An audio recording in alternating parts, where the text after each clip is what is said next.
আর এই মুহূর্তে breaking news, দুর্ঘটনায় মোরারইয়ের ওসির গাড়ি, মৃত্যু গাড়ির চালকের।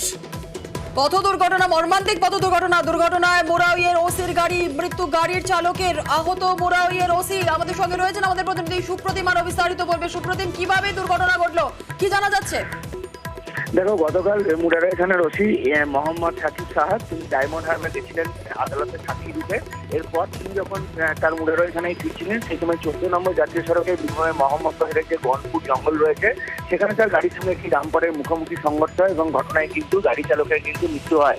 এবং ওই গাড়ি থেকে কোনো রকমে গাড়ি চালককে তার মৃতদেহ এবং মোহাম্মদ মুরারই থানার ওসিকে আহত অবস্থায় উদ্ধার করা হয় এবং তাদেরকে প্রথমে সিউড়ি হাসপাতাল নিয়ে আসা হয় এবং সিউড়ি হাসপাতাল নিয়ে এসে গাড়ি চালককে মৃত বলে ঘোষণা করে এবং ওই মুরারই থানার ওসিকে সিউড়ি হাসপাতাল থেকে সিউড়ির একটি বেসরকারি হাসপাতালে স্থানান্তরিত করা হয়।